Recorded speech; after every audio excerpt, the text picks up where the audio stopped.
The world has no shortage of experts, no shortage of titles, followers, awards, credentials, personal brands, and carefully curated success stories.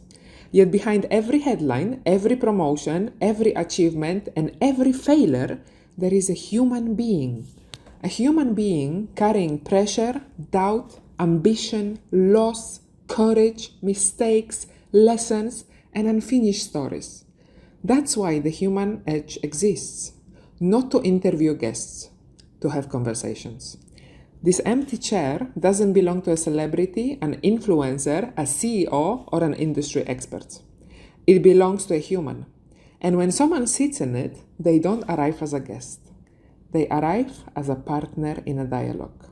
No scripts, no masks, no pretending to have life figured out. Just honest conversations about leadership, success, failure, healing, purpose, relationships, identity, and what it really means to be human in a world obsessed with performance. Because one day, the title will disappear. The followers will move on.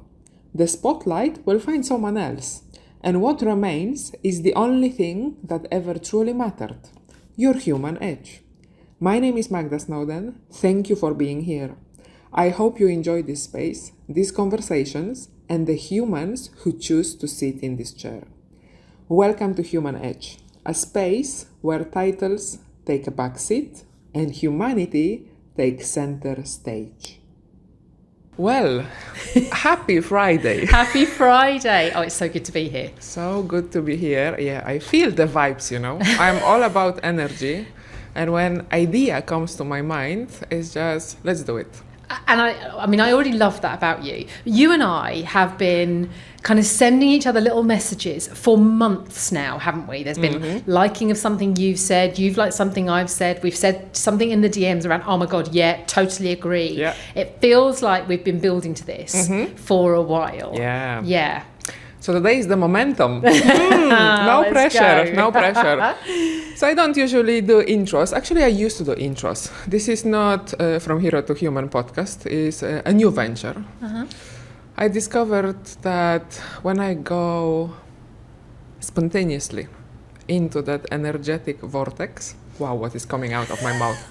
Into that energetic vortex, really powerful things happen, You meet that person, you feel this energy, let's talk. Yeah. And let's see. And that is exactly what you said to me. You were very clear. You were like, right, we had another moment just 2 weeks ago of complete agreement on something. And you were like, let's take this conversation to the next stage. Because I think we've been skirting around it for a while. Yeah. Let's do it. And yeah, we've turned this around in about 4 days, right? Yes. I think that says a lot about both of us and that energy vortex you I just think mentioned. Kelly will be proud of me because the hashtag that we developed together is Magda says, Magda does. Ah, right, okay. You are my woman. I stand by my words. I've always been like that. So I'm very careful what is coming out of my mouth because I don't do empty promises. Let it go. Just let it go. So it's all about letting go. So context. I saw this lovely post of yours that aired on May 8th. Gosh, yeah. So 2 weeks ago today, I think it was. Yeah. So Shelley said, I nearly didn't post it. But it's time to say what a lot of people are privately thinking about the coaching industry. Yes. Tell me more about it. So without reading the entire post, we don't want to do that. In short, it had been bubbling within me for a while. So I am, let's be really clear, and I know you're going to sit and nod really vehemently with me. I am really proud of the work I do. I'm proud to be part of the coaching industry. I'm proud of seeing not just my clients, but other people I know that work with coaches and get what they need to move to the things they want to do. I feel honoured every day that I get to do this work. I also know how hard it is. I know how hard it is to run a business. I know how hard it can feel and is at times to get clients and keep moving forward. And I have felt increasingly frustrated, which has been really difficult for me to navigate because I'm a very positive, not toxic positive, but I'm a very positive, pragmatic person. But the online space, we all know it's noisy. I can deal with that. I have felt increasingly frustrated and felt that there have been, let's call it, an increasing number of untruths. used as marketing tactics. I felt that there's been an increasing feeling or narrative messaging of really, and the words I use in the post were preying on people's vulnerabilities. Yeah. And I come from two angles on this. I'm not here to troll people or, it was a bit of a calling out in the industry. It wasn't aimed at any person, okay? It was a very large, I've had enough of this and I'm going to say something. Mm-hmm. And it was also driven by the fact that I've got clients who are seeing this and they're thinking it's them. I've had people come to me saying, I've invested, I've invested in this person and I didn't get the results they promised, and they're telling me it's me that's and that's where it came from. I just feel increasingly that we're normalizing a culture in the online space of saying, if you don't do this, then it's you that oh God, I've just got Taylor Swift in my head. It is Taylor Swift, right? You're the problem. I'm the problem. It's me. No, you're not the problem. And yeah, I guess at the crux of it, I don't know how we feel about the language. There's too much BS online right now, and I don't play that game. I don't want to play that game, and I don't want people to feel that they're the problem, because they're not. There is a problem in the online space right now. Yeah. Deep breath in. Deep breath, yes. So that, and of course, the reaction, the response said, yeah, I'm not the only one feeling this. There was a lot of response. A lot of traction. Yeah. Yeah. Yeah. And there is so much to unpack. Yes. Like what you have just said, we can be sitting here and talking for the next 5 hours. But before I start bringing my 5 cents of Please ideas, bring more than 5 cents, beer and whatever you like. Question for me as a coach also comes to my mind. Why we reacted so passionately about this noise? As you said, it is a noise. There is a lot of noise in the online space. And the calmer you are, the smarter, and when I'm smart, I'm not saying smart, stupid, but emotionally smarter you are, the better you get at navigating this space. So you dance. I call it you dance graciously. I like that. Through the messy space. Again, there is a lot of value in social media. Like, I have nothing against it. I'm learning so much. There are some beautiful content creators, people who are real change agents, who really counteract the shittiness that we have currently in the world. And we need this positivity. As you said, not toxic. I'm against toxic positivity. Like, no sugarcoating in Magda's language. Absolutely. I've always been bold. So sometimes things are going to come out from my mouth, but I am aware of the intention. So I have to make sure that the words that follow fit the intention that is coming from my heart. Why did we react so emotionally and passionately about it? It's such a good question. And it's interesting because so for absolute transparency, I have marketing support in my business. So not someone who writes for me. We decide together what we're going for. And on that one particularly, there was we kind of like, are we going to put this out? And funny enough, and I will tell you this, that we decided to do it on the Friday. And I went, well, I'm going into a workshop actually on Friday morning, so let's go for it. Let's put it out there, and then I'm going to put my phone on flight mode, and we'll just see what happens. So I clearly had some nervousness about sharing that. And even with the reaction, and I got so much of, yes, Shelley, well done you for calling it out. I also had some negative messages, and I will just kind of say that too. So I did, because, I had some messaging me saying, well, you're calling it out, but you're not telling us how to deal with it. And actually that was fair. I was like, that's a really fair point. And I reflected quite a lot in the coming days. Why do we feel this way? Why has the response been that way? Was it right to put that out there? Am I part, have I actually just played into the problem? Because I've done something I wouldn't usually do. I don't do controversial for the sake of controversial. Conscious reflection when you're able to catch yourself. Right. But it was a really interesting 2 or 3 days afterwards, because I guess, we all have a little bit of people pleaser in this as well. So Absolutely. I wasn't, and that's why I've already said, I wasn't calling anyone out. I was just saying, God, we're all tired of this. There's got to be a better way. I think there's almost 2 directions of the reaction.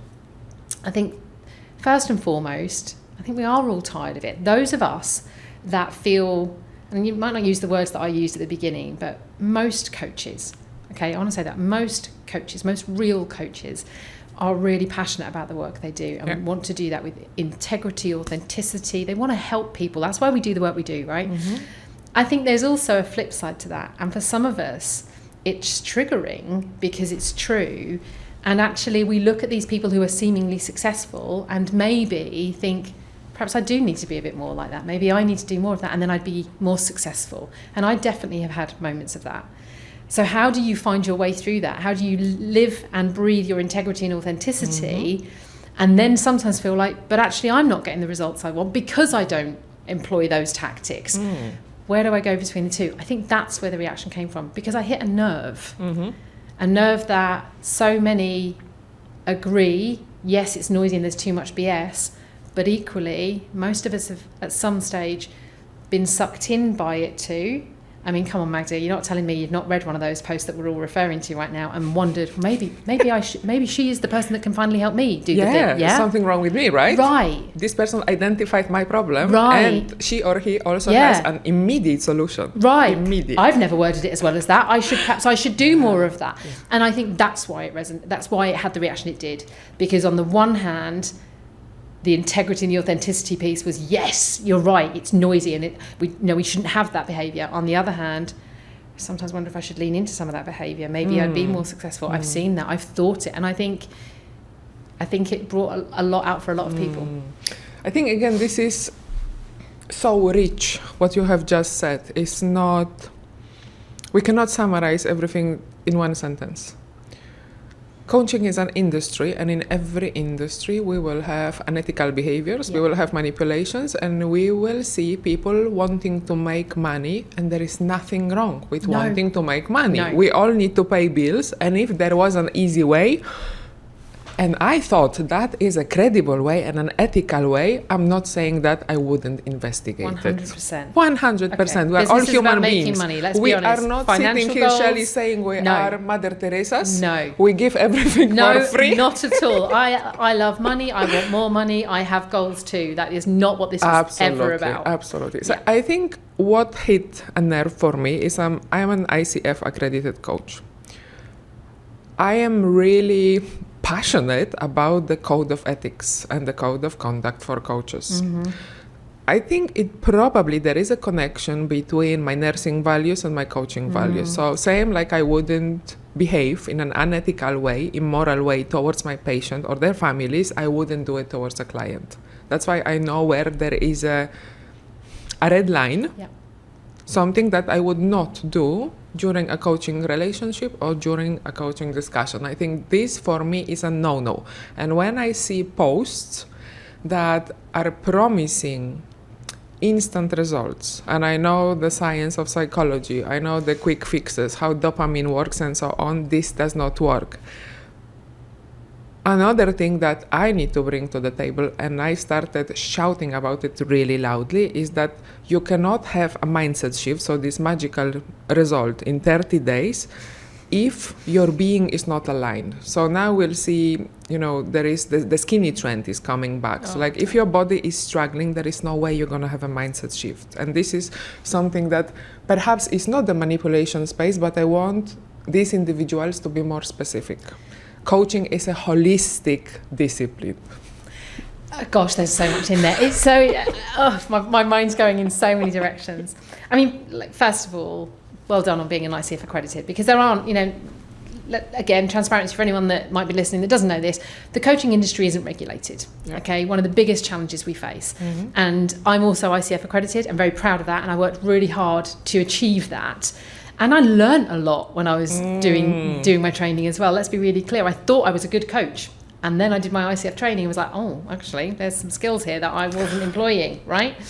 But it's become very easy to call yourself a coach. Yeah. Now, look, we said it already. Business is about making money, right? You do not have a business if you are not making money and if you're not making profit, okay? And we've all got goals. And God, the irony of this is coaches want individuals to achieve their goals in life, whatever they are. But something the lady that works with me for my marketing, I've known her for a very long time, and she said to me in the really early days, I mean, no one comes into business and realises like all this marketing you have to do, right? But she always says, what problem do you solve? What desire do you satisfy?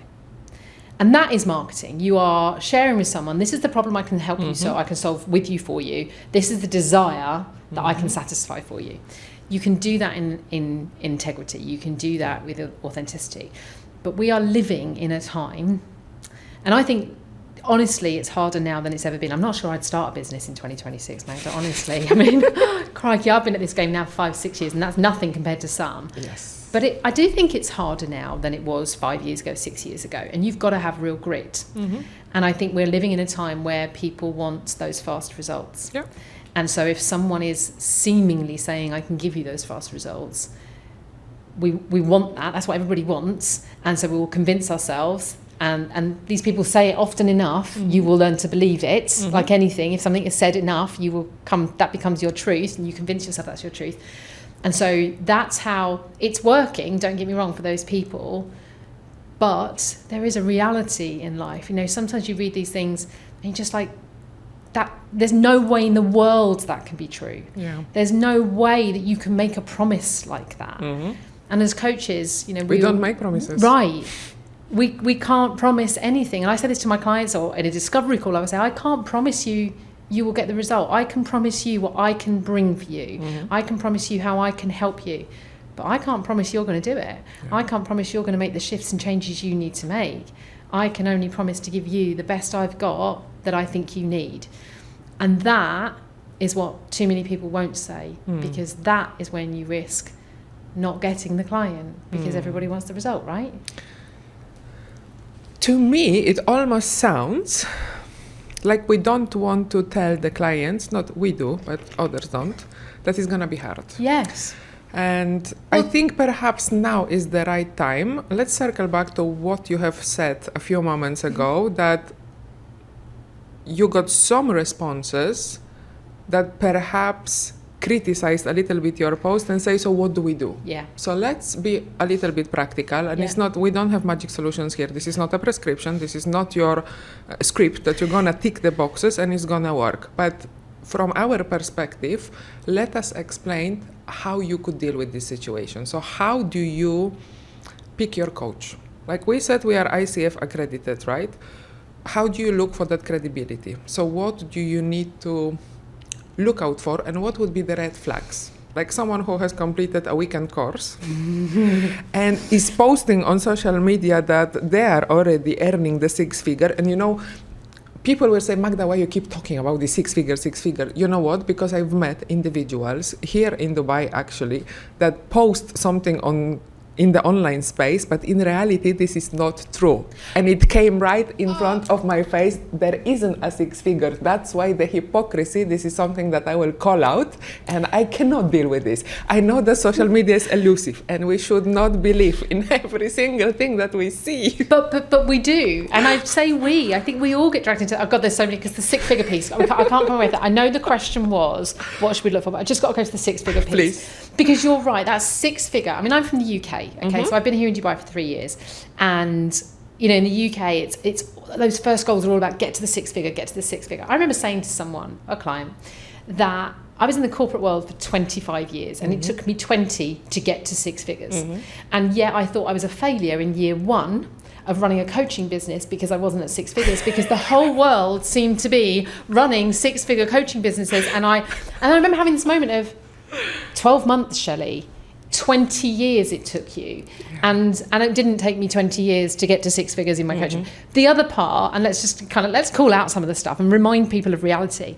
When someone says they're running a 6-figure business, that does not mean they are earning 6 figures. And that's really important. And I don't mean to patronize anybody, but we've got to be really clear about this. I, again, have had this conversation with my own clients. Let's work on getting you to 6-figure revenue. But the cost of getting to 6-figure revenue and everything, you know, not just literally money actually, but, you know, energy-wise, but that doesn't mean you're going to pay yourself 6 figures. That's a whole other ball game. Just so if anyone's interested, I'm not paying myself 6 figures. Okay, I have a 6-figure business. I'm not paying 6 figures to me. So, and I'm happy to be honest about that. I'm not a multimillionaire. Also 6 figures, just double check the currency that people are talking in. Because 6 figures in the UAE is quite different to 6 figures in, but all these things are really important. And actually, I think the week that I put that post, I had seen a post, and it was someone who had referenced these 6 figures. I think we've seen the same post. And I had this moment of, I've just realised she's talking in UAE, but that could very, very honestly be interpreted as a dollar conversation. Now, she didn't do anything wrong, but to your point around, and this does then segue into what to look for, just, I want to say trust yourself when you are looking at this material, the messaging, because most of you, not most of you, actually, you're smarter than you give yourself credit for, okay? One of the things I did say after all of this is if it seems too good to be true, it probably is too good to be true. And so the answer that no one wants to hear is, you know what, it's going to take time and you are going to have to put the hard yards in. In terms of the coaching part, do you know, in 6 years, no one's ever asked me if I'm qualified or if I have any accreditation. Now, and I don't necessarily announce that straight away. It's on my website, and I've got all the proof, but no one's ever actually asked me. So I probably wouldn't say that's the thing to go and look for, because I do think there's a piece about trust yourself. And actually, I do know people who, for whatever reason, haven't done the official training. And maybe it's because they didn't have the funds to invest, but are very good coaches because of their experience in the background. So I do kind of sit a little bit across the line on the whole qualification, but I just wish it was a regulated industry, if I'm honest. What I would say is get on a call and ask real questions about the real things you're trying to achieve. And in most instances, I would say to people, trust yourself, because you'll know if what someone is saying feels real, authentic to you. And we're all looking for different things, because everything about coaching is about relationships. Yes. And it's a partnership, right? And as you said, gut feeling is there for a reason. And my friends call me a scientist because I like to know the science behind specific concepts in coaching, mentoring, training, facilitation. So gut has over 1 million of neurons. It's more than the spinal cord, actually. So if you have that gut feeling, that's your first brain and not your second brain. If you have a hesitation, you have a doubt, sit on it. I'm not saying this person is bad, but ask a question. Exactly. And the science piece here now is most of the world is overwhelmed with what is going on. It's not only the toxic workplace. No. Look what is going on geopolitically. Here in the Middle East, our nervous systems are probably shut down. They're shot. How we're even sitting here right now, Magda. That's probably another podcast episode, but it's not like business as usual. No. That's another thing that is really pissing me off. It's not business as usual. No, we are suffering, but as you said, you are pragmatic and you are positive. How can I make the best out of this situation, right? If I can be that positive change agent. And I think this conversation today it's not about criticizing those who are big marketers but have nothing to do with coaching but are posing as coaches, is how I can help an individual out there who is listening to this conversation say, okay, this is a little bit more clearer to me now. So I've been hesitant into speaking with a potential coach, but now I am more inclined because I know what to look out and perhaps what question to ask. And that's the key. So I would say to anybody, like, there isn't one hard and fast answer as to what to look for, how to find the right coach for you.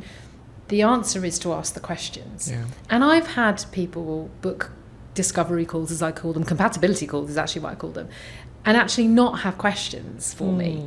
And I'm not going to just kind of reel off a load of BS, obviously, but my question is, what would you like to know? What is it you would need to know? What do you think you're looking for? What made you push the button? But I would say to anybody, if you're thinking about working with someone and you're feeling overwhelmed, actually, before you do anything, just sit and ask yourself some questions. What do I think I'm looking for? Because we also, and I sit on the intersection, I often say, between, I'm not particularly spiritual, but I sit right on the intersection of kind of science and spirituality, because I'm curious about a lot of things.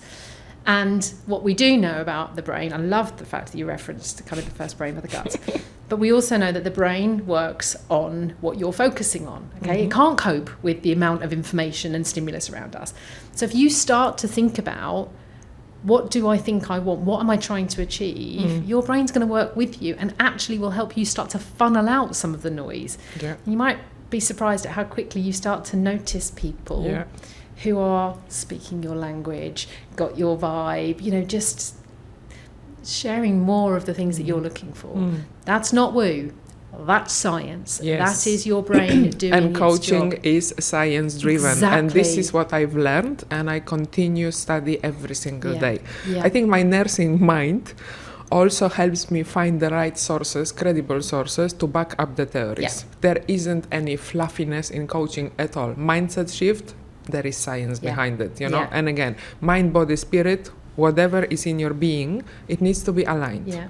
So if I often say, if your body is unhealthy and you are not eating and drinking 3 coffees a day, it's extremely difficult to achieve a mindset shift that is going to be long lasting. Yeah, that's a really good point. And also adding to the point of discovery call or chemistry call, I call synergy call.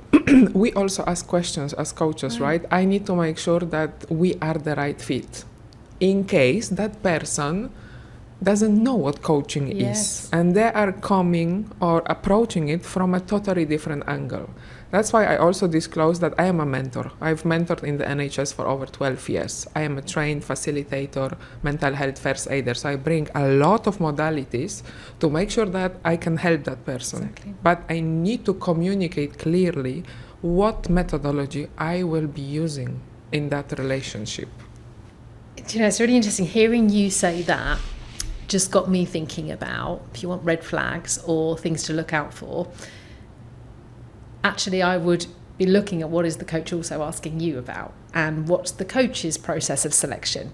Because if a coach is just like, I can help you, yeah, I'm your woman, I can help you, then we can't all help everybody. That's the reality. And there are a lot that I'm clearly internally resisting, because I'm worrying about like how I sound or what I say. So that just kind of says something about me right now. So sorry, I'm processing my own, I'm noticing my own resistance. But fundamentally, I do think there are people out there calling themselves coaches who will just take your money, and they don't mind who you are, what you're looking for, because their goals are their goals. And that was kind of the stuff I was calling out as well. Because actually, and I'm not saying coaches shouldn't earn well. We should. We absolutely should. We can also be our own worst enemies, because we are service providers, and we love what we do, and we feed off the success of others. Yeah. Yesterday we had a little chat about blowing trumpets, right? Yeah. That sounds weird, doesn't it? But blowing our clients' trumpets versus our own. We're ambassadors of everybody else. And so some of us do struggle to be ambassadors for ourselves. Why?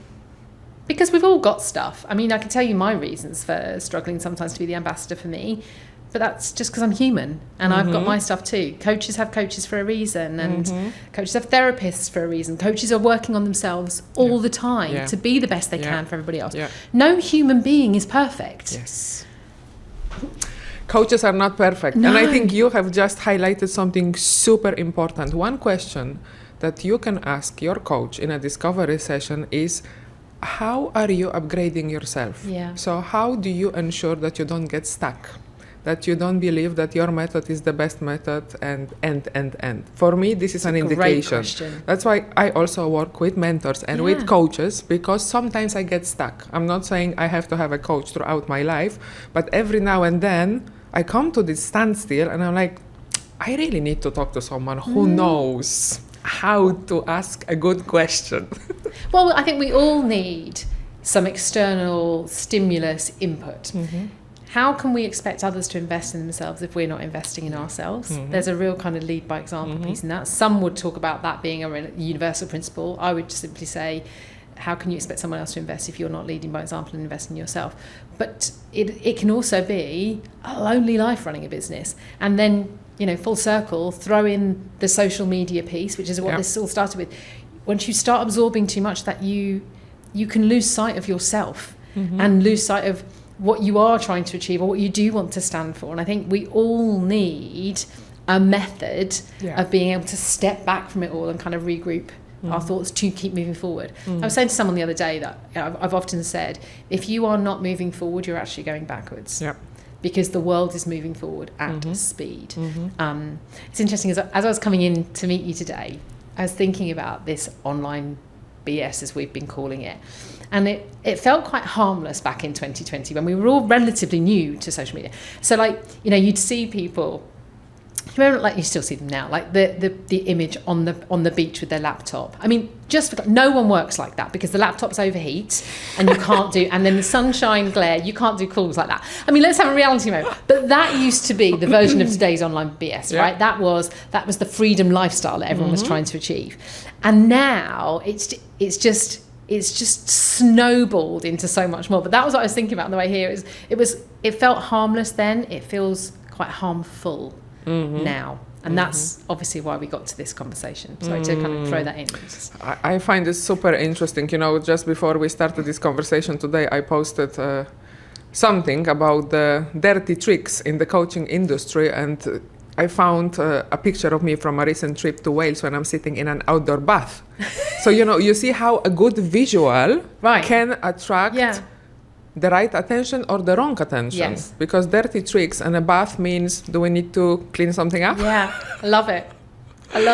But I think, again, marketing is there for a reason. And I've been through a journey with a few providers. And at the beginning, it was like, you need to push more content. Okay, we've pushed content. And then I've realized this is not my content. They are just pushing for the sake of pushing. And before we started talking today, I said I take decisions spontaneously. However, there is still a good degree of critical oversight. Of course. But when I make that decision, that's it, this relationship is over. And for the past 4 months, I'm posting without any help. I started processing my own podcast. Of course, I've learned some techniques. So I was able to find time and space to see how things should be done. And some reels went up to 150,000 views. So, it's not about the views, but to get more visibility, good visibility, you need the clicks. Yes. You need the clicks, you need the right audience. And I really want to, again, circle back to what you said. I also want these constructive critics. Someone who is going to ask a question. So I love a curiosity question because we create these posts. And of course, we have blind spots on the peripheries. But then there comes that question. And for me, it's yes. That's why social media space is so valuable because I have just learned something about me in that moment. Yeah, agree. Completely agree. And I'm like you. I don't actually have a love-hate relationship with social media. I have a generally positive relationship with social media. I have frustration around how some people use social media. It's as simple as that. I am grateful that there is a tool like that in the world that helps me have an impact on people and grow my business that way. But it is a tool. That's all it is. And it's one tool. And I think that's the other part. Social media does not make a business. It is... I see it as the backup to things. It's the backup to if I meet someone and they just want to go and have a little bit of a nosy at like what's she like in real life. And I show parts of my real life on there as well. And I think that's the other part. Like I think that we have an opportunity to use social media. I'm not saying live your life on it. Like if you want to, that's fine. Yeah. Everybody's got to do what works for them. I've got clients that don't use social media at all and have very successful businesses. There is more than one way. There's a phrase, isn't there? More than one way to skin a cat. There's more than one way to run a business. But I think it's just for everyone noticing if it works for you or doesn't work for you. And in the coaching industry particularly, and let's be really clear, there are hundreds of thousands of coaches in the world. And I am not for a second saying that the coaching industry is broken. I am simply saying there are some tactics and some practices right now that don't align with my values. And I guess part of calling that out is me reiterating my core values. I've got a work hard ethic. I am proud of everything I've achieved. I'm sure I could do things differently and maybe be more successful, whatever successful means for you. But I will always have my authenticity and integrity. My brand is keep it real. And that's what I want to do. And I think that's also my answer to the initial question. Why did we react so passionately about it? Because it touched on my values. So the values that I've carried from nursing into coaching about empowerment, holding space, unconditional positive regard, but also authenticity. And I think the authenticity piece is misunderstood, is overused, is a hype word, is a buzzword, is blah, blah, blah, blah, blah. This is authenticity. coming unscripted to a conversation. For me, this is authenticity. I raise my hand up. I used to show up on my podcast that I co-hosted with Nina before, and everything was written on cue cards. However, the gut feeling was telling me, Magda, this is not you. This is not you. Yes, there was a lot of valuable tips. It was not just me reading something off. I was adding a lot of my thoughts and emotions and other dimensions. However, it was not me. Could I ask then what made you do it that way? So for me, every change in decision or changes direction happens with the feeling. And I used to be heavily in my head. What you see now is not the Magda that used to work in the NHS. Everything needs to be processed by the brain. Then through coaching, I started learning about curiosity, about coming back to my body. And 10 years ago, you asked me, what, this is so woo. What do you mean sit in your body? What do you mean? I have a body. Why do I need to sit in it? And I think Ubuntu coaching was one of these turning points. When we sat in these sessions and the MCC coach explained that when your client comes to the session and you welcome them, you connect through the energy and through the body. You don't connect through your brain waves. So if I am calm, I am able to calm the other nervous system down. And I will give examples of senior executives that used to come to a session and then we sit. And we sit. And I've realized that I'm able to create that space that is calming. So for me, is when I have a feeling, and that feeling persists. So this internal voice, not in my head, in my gut, is telling me, think about it. Think about it more. There is a message. Stop and listen to that message. And this is not fluffy. It really works. There is a connection. So when I come to the point, after a period of time, that's it. This is my spontaneous decision. I'm going for it without any script. I'm going to show up. And even this morning, I was thinking, I need to look at her bio. I should have asked her to send me a bio. And then what? I'm going to read it from a prompter or from a cue card? No, I know this person already. We connected on an energetic level. I like her vibe. I don't have to agree with everything that you say, but there we can have a constructive discussion. Yeah. If I don't agree, I'll ask you a question, and then you tell me, okay, she is coming at me from this angle. And when you explain the 6 figure, this is new learning for me again. That's why I am fascinated. Yeah. It's so interesting. I'm listening to you. I love listening to you talk about the more physical part, the guts that you've shared so many times. You know, so much of the work that I do for me, as well as with my clients, is around how we get so stuck in here. And, you know, we've talked a little bit about the science, you know, from the brain's perspective. You know, I say the way I simplistically explain it to people, and I'm sure people listening have heard this before, but I think it's always good to hear things again and a slightly different way of putting it. So most of us spend our lives making every decision in this moment based on everything that's happened so far. The past no longer exists. I've got a brilliant slide. This comes up in most of the workshops I do. The past doesn't actually exist anymore. It only exists as a memory in our mind. And yet we make every future decision, or every decision we make now for our future, broadly speaking, is based on a past that no longer exists. And that's all in our mind. And what you're describing there is actually let go of making decisions from our mind. And I'm not saying like 100% of the time, but tune into there's another way to make decisions. Actually, your gut responds. And I just, as I sat there listening to you, I was like, I could really do with tuning into that a bit more as well. Because I spend a lot of time in my mind, because it's the work I do, that I'm very logical about, well, I know what's going on here. I know what that is. That's a past thing. And I want to be in a future situation. So I'm also learning as we're sitting here, because you're really, really reminding me there's a whole other way of thinking, feeling, responding here. So I want to thank you for that, because we're clearly, you know, sharing things that are bringing a different lens to Well, each other. And that's the beauty of this conversation. Thank you for this synergy. Because again, I had a gut feeling that this is gonna work out, and it's going better than I expected. So I really love it. And I think I'm going to ask you the question you asked me earlier. So we talked a little bit about, like, if you're looking for a coach. Now, this post that started all this off was about the coaching industry. Mm-hmm. But actually, it's probably bigger than that. It's probably the online world right now. What would you say to a fellow coach who is struggling with the noise in the online space? How would, as we said, it's all good well calling it out, but quite rightly, there was a bit about, so how do we practically navigate that? There's one piece around, okay, how do I find the right coach?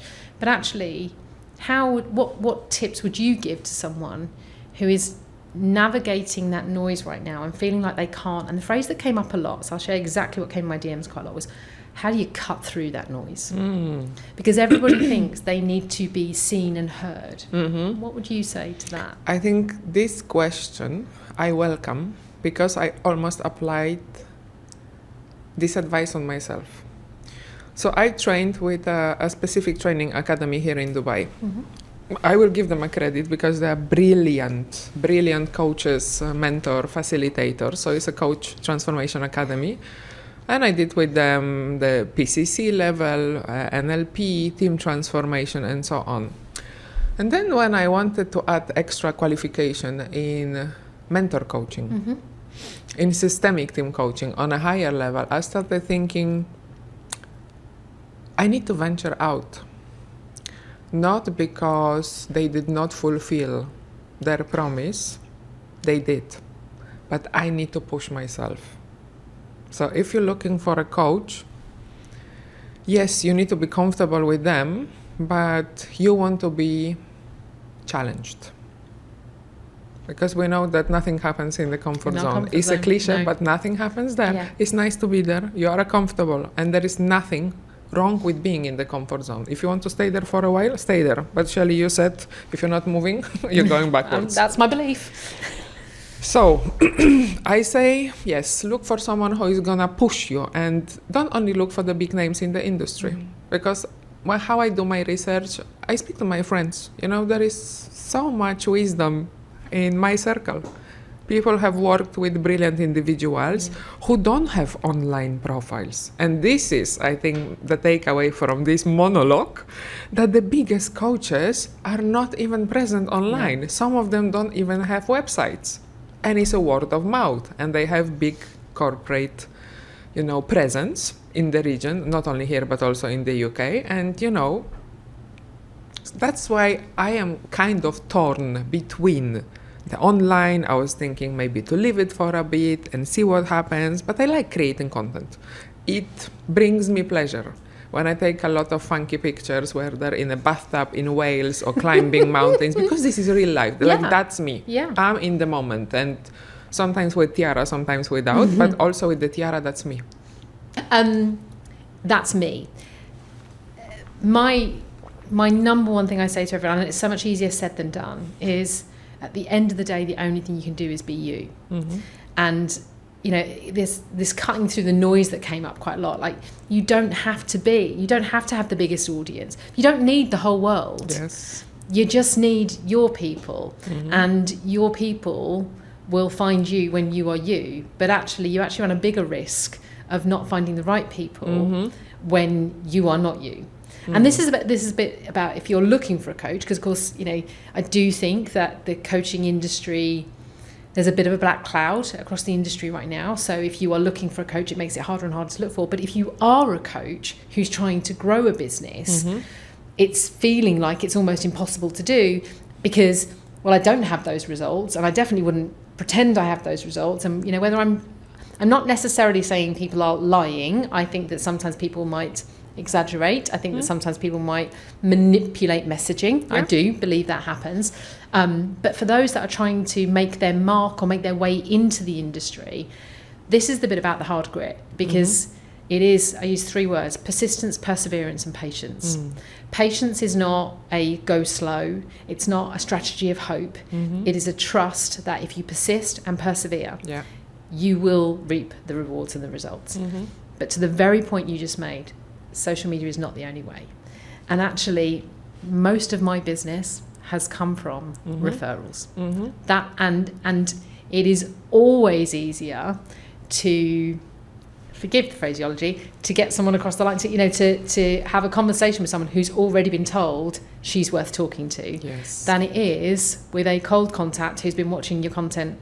Because even though I'm real and authentic online, people are building their own perception at that moment in time, and that might not be the truth, even if I'm telling the truth, if that makes sense. So yeah, just be you. Take Magda's line. This is me. That's me. Be me. Be you. Don't be me. Be you. Human connection, right? And people buy from people, and this is what I hear from Kelly all the time in her workshop. But I get it. When you are new and you are stressed and you need income, you've just left the corporate and you are spending a lot of money on marketing, license, blah, blah, blah. I think we need to be really clear in here. It's not easy, but I'm not saying that it's impossible. No. So stop romanticizing the outcome and start falling in love. Start falling in love with the person that you are becoming. Because as I said at the beginning, I didn't get it right. And I will still continue making mistakes along the way. But again, another cliche that if you haven't made a mistake, then you haven't really achieved. You don't learn anything. You learn in the mistake.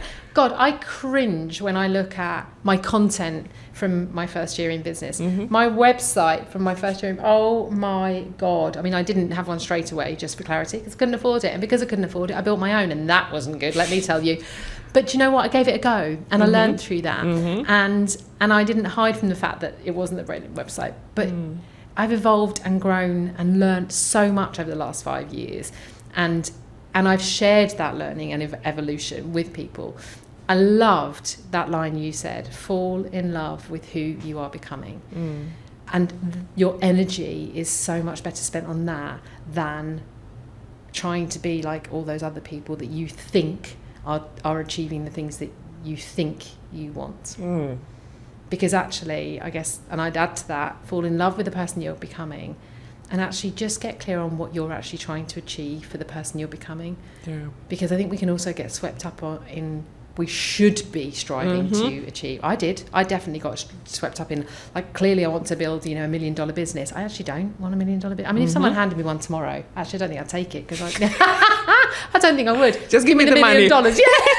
I don't want the business just to, but I was definitely one of those people, and I'm ambitious and I'm driven and I've got goals, but I've got really clear what my goals are for my life and the way that I want to live, and not because there's what everybody else says we should be striving for. Oh my God. I'm getting such an awareness now.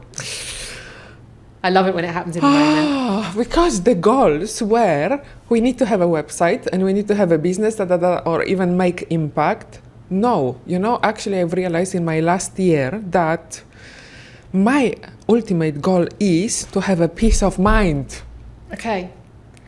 Meaning, I wake up at 7, I take my dog to the balcony because he likes the sunshine. So he lies there for half an hour. I go there and sit with him. See, this is where we connect. I watch you with your dog. My voluntary mental health therapist. And this is how I was able to slow down. It's not even a physical coach, but yes, many people play the part, including my sister, my husband, a therapist that are now doing a CBT.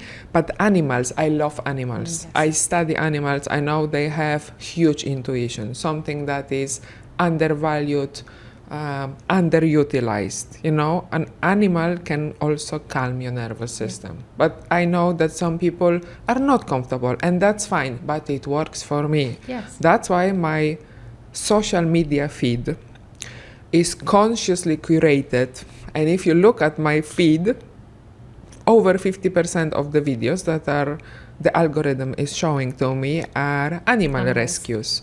Some very horrible story, but these horrible stories turn into rescue stories. Even there, and I will continue saying this, there is a Polish lady who rescued a cow in Poland. She has a massive farm.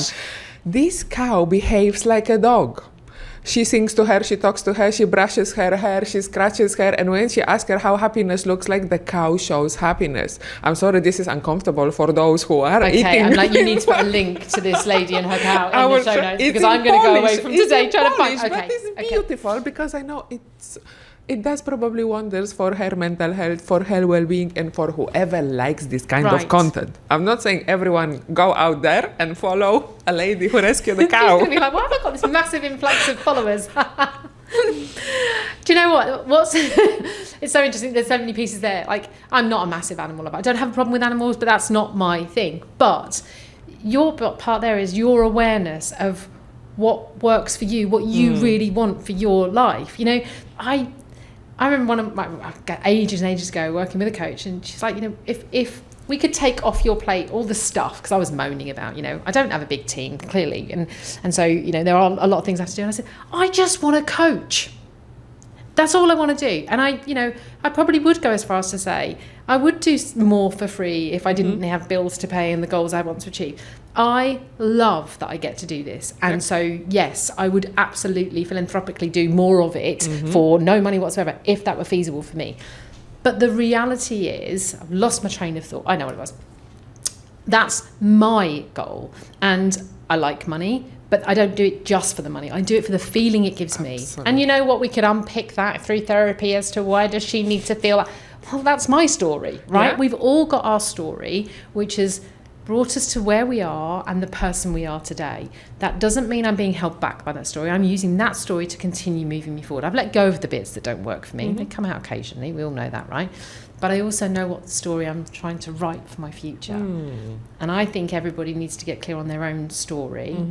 I would be lying if I said I didn't get distracted by other people's stories sometimes and maybe question mine or question my methods. But I'm able to bring myself back and go, do you know what's meant for me won't pass me by. And I will find my way. I might not get there as quickly as I once thought I would. But I don't need everybody else's story, because that's everybody else's story. Yeah. And it's back to, as you said, fall in love with you, fall in love with your story, fall in love with your way.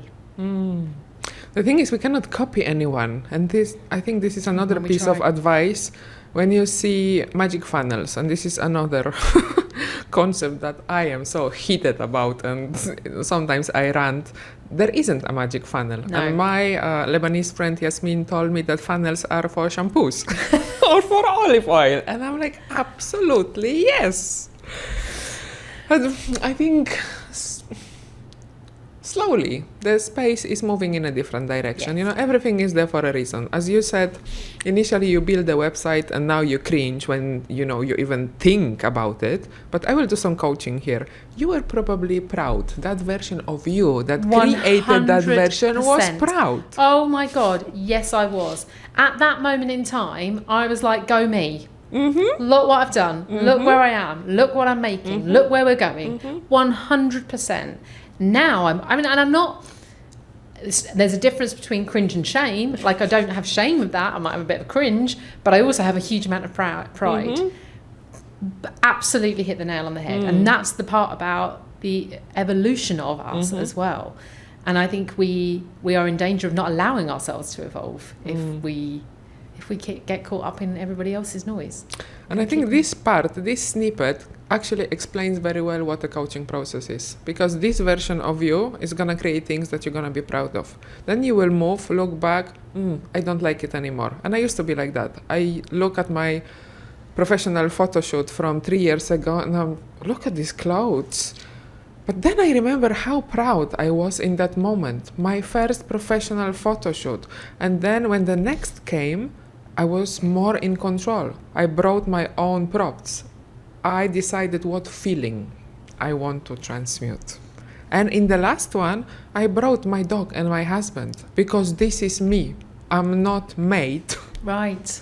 as this But I standalone bet person. the first version of you would never have dreamed of bringing your husband and dog in. And actually, our mutual friend Kelly, you've mentioned a couple of times, I remember when I first met Kelly and did a bit of work with her, she introduced me to a brilliant book. I know she stands by this book and reads it regularly, The Gap and the Gain. Yep. And this is great. So many of us And we all do this. We're so focused on where we're trying to get to and how everybody else seems to already be there that we forget to look at where we've come from.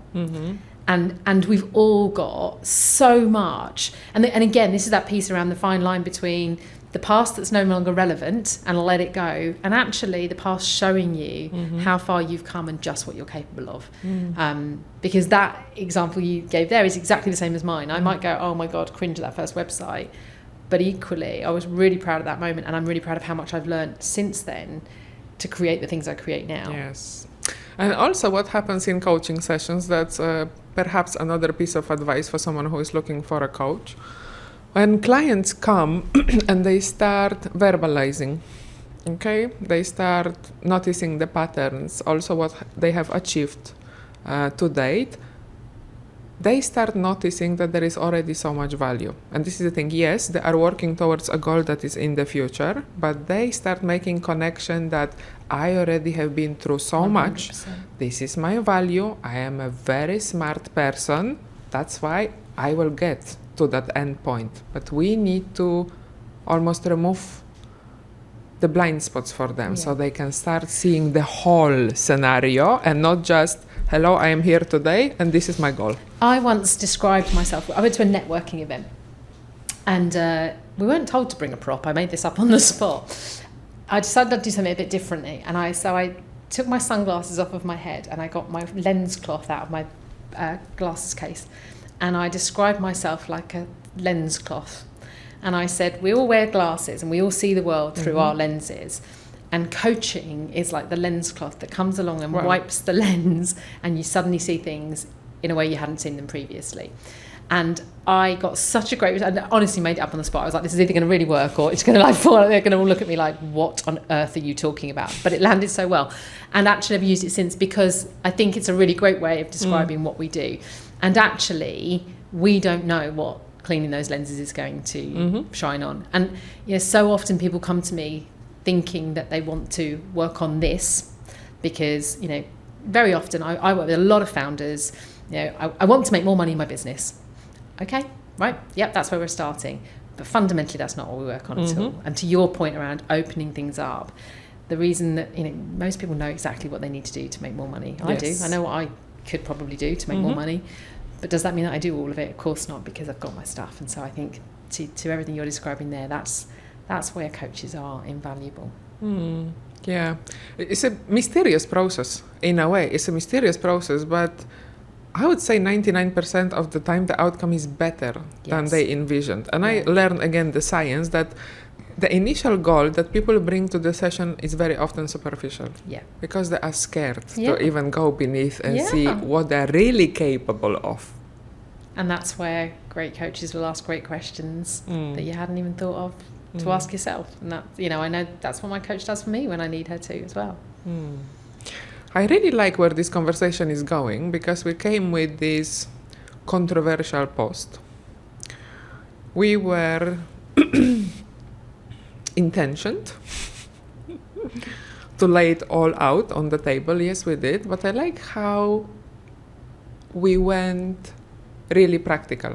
Yeah. So we really want to add value to whoever is listening, but also at the same time we are learning from each other.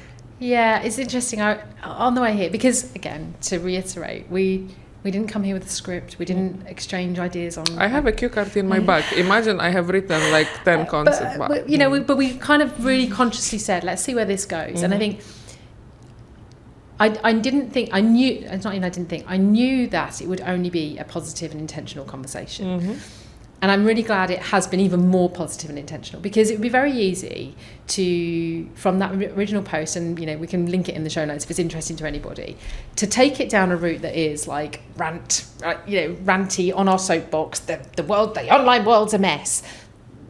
That is kind of what I said, but that's not really what it's about. That's not the intention behind it. But algorithm likes anger. Absolutely. And that's why I'm very conscious not to come here with just anger. No. And this anger needs to go into creative space. 100%. So this is my formula and something that I learned on my example. I was angry and I was frustrated. In the NHS, in healthcare organizations around here, people are stressed, leaders don't have the language, organization doesn't have capacity. I'm angry, pissed off, blah, blah, blah.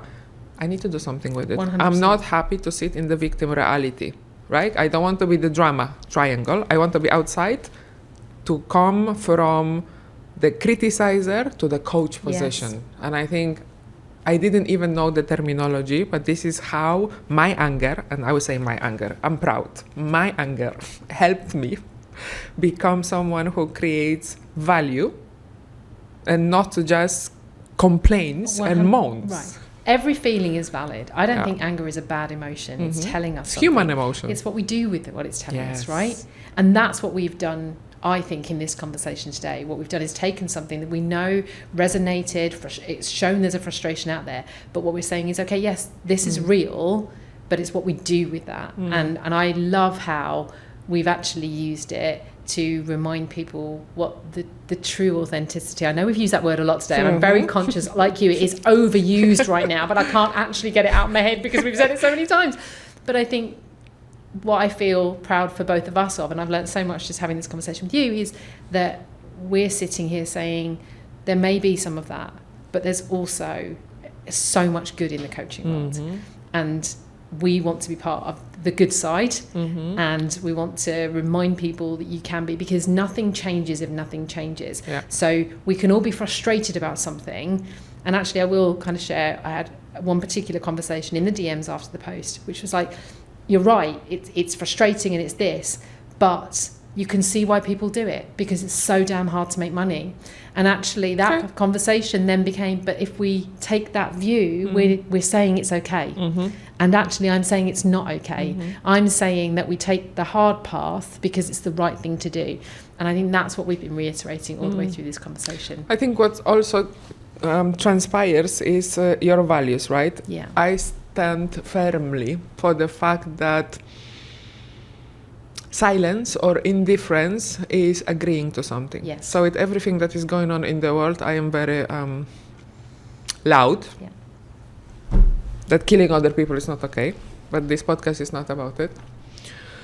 So if you see something that is wrong or something that bothers you or is against ethics, morals, and you decide not to do anything about it, for me that's a no-no. Yeah. I'm not saying go on social media and start creating posts like Shelly and me. No, it's not. No. So I really need to be explicit, because I know the way I speak often, people say it's either black or white, or she's gonna shoot me or she's gonna love me. No, there are different ways how you can be that activist and say this is not okay. And even with your own example, walking the talk, protecting the values of the Yes. coaching industry, this is the activism. Yes. Do it this way. I don't mind, but don't just say, oh, whatever it is what it is. Right. No. Yeah, I 100% agree with you. And look, that post has created this conversation, and anyone that listens to this conversation, like I say all the time, like, yes, I've got big goals and things, but every day, if I make a difference to one person, then it's a good day. That's all I want to do. And by make a difference, that's whatever that means for them. If I make a positive difference to one person every single day, I feel like I've achieved. I don't even know if I have some days, because I won't know. But that's all I'm trying to do. And this has created this conversation between you and I, which I think has become an even better conversation than either of us envisaged this would be. And I would wholeheartedly like to think this is going to make a difference to more than one person that's listening. And therefore, I'm glad I put the post out, even if I was nervous at the time. And here comes my systemic coach freak, because I so believe in the systemic effect. That one person is going to then create that Right. positive change. Absolutely. This is how it works. If one Absolutely. person is more empowered, they will empower more people in their environment, and the change is going to go. Yeah. And again, this is what we need in the current reality. We want to see more good and less the BS. One person can't change the world on their own. Yes. But one person can change the world through the ripple effect. So if we've made a little change in the world through the ripple effect, then we've just had a good day. You have lifted me up. I have to actually say, I love giving feedback, and I have a lot of stuff going on in my life. You've asked me how is my week going.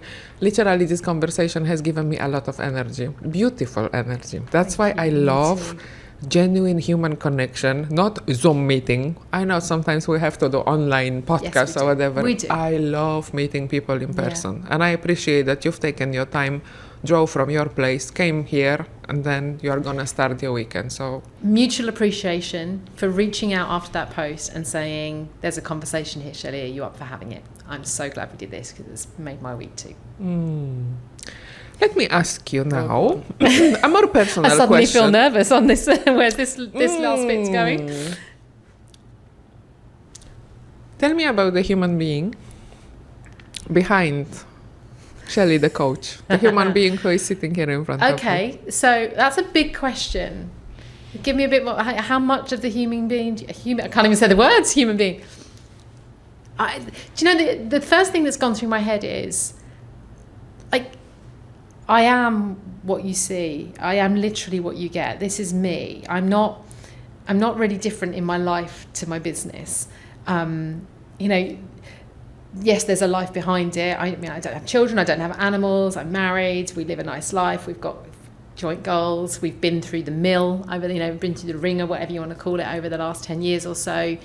But honestly, this is me. Like, these conversations, I love having conversations. I love being curious. I love helping people think a bit differently. And I do that I like to think, or I endeavour, there you go, I endeavour to do that in every human interaction I have.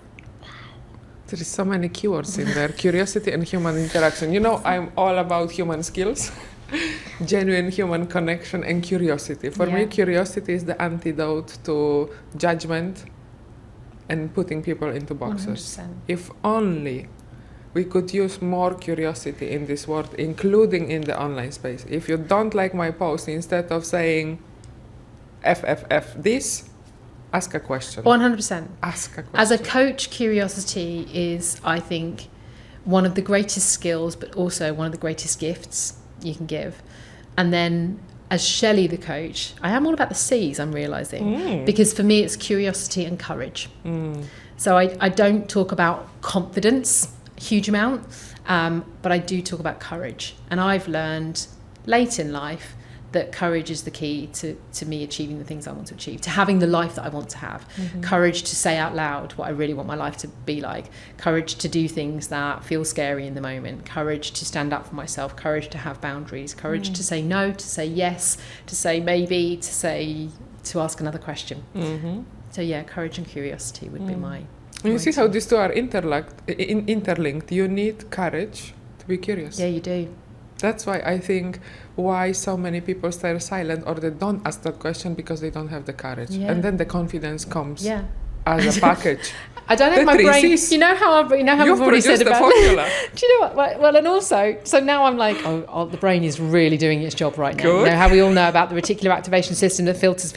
Are you sitting in your body? Okay, so courage, curiosity. Forgive me. What was confidence, and then I found myself thinking most people don't want to be curious, aren't courageous enough to be curious because they're worried about the consequence of. So there you go. So we have two formulas at the end of this podcast. I love formulas. I love one-liners. Because again, if we are to feed into the quick fixes, this is a quick fix. I said this is your formula, but it only works on an individual example. Right. So you need to do the work. Yeah. Anyone looking for coaches, we will give you the formulas. Right. I will teach you the science. But you need to be courageous. You need to use that in your... use it. Yes. And use that curiosity as well. And don't be afraid of the consequences. Yes. But the formulas are about human behaviours. Yes. There is not one formula in business. I'm going to just be really clear. There is, all these people that tell you my 12 steps to make your 6 figures. That's their 12 steps. That doesn't mean it's the right 12 steps for you. But the formulas are about you. And I agree.